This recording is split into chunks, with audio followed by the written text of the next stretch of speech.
India سے میرا سوال یہ ہے کہ جس طرح تعویذ لٹکانا حرام ہے تو کیا اسی طرح آیت الکرسی یا کوئی دعا وغیرہ پرس یا گاڑی میں لٹکانا یا رکھنا جائز ہے یا نہیں؟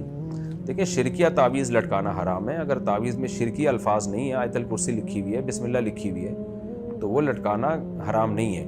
البتہ شریعت میں تعویذ گنڈوں کو اور تعویذوں کو پسند نہیں کیا گیا۔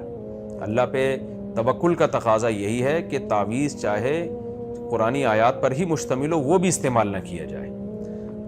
اللہ کا شکر ہے، میرا اپنا عمل بھی یہی ہے، اور ہم نے اپنے والدین کو بھی اسی طرح دیکھا، اپنے باپ دادا کو بھی اسی طرح دیکھا، کبھی تعویذ نہیں لٹکایا، اور اپنے اکابر کو بھی اسی طرح ہم نے دیکھا ہے۔ تو اس سے بچیں آپ اس عمل سے، کیونکہ جو لوگ اس طرح تعویذ لٹکاتے ہیں نا، تو وہ پھر وہ وہم کی جو ہے نا، پھر وہ اللہ پہ جو توکل میں کمی آتی ہے وہ پھر ختم نہیں ہوتی۔ پھر ان کے کبھی دھاگے، کبھی پاؤں پہ انگوٹھے پہ دھاگے، کبھی فلانے دھاگے۔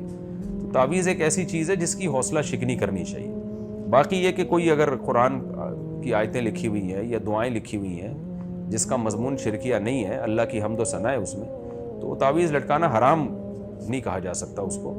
حدیث میں جس تعویذ کو شرک کہا گیا ہے، تو ظاہر ہے شرک تو وہی تعویذ ہوگا نا جس میں شرکیہ الفاظ ہوں گے، یہ شرکیہ مضمون ہوگا اس کا۔ لیکن آیتیں وغیرہ بھی لکھی ہو تو اس سے اجتناب کریں آپ۔ بہت زیادہ ہے تو رقیہ کر لینا چاہیے، رقیہ آیت الکرسی پڑھ کے دم کر دیا، سورہ فاتحہ پڑھ کے دم کر دیا۔ تعویذ گنڈوں سے بچنا چاہیے۔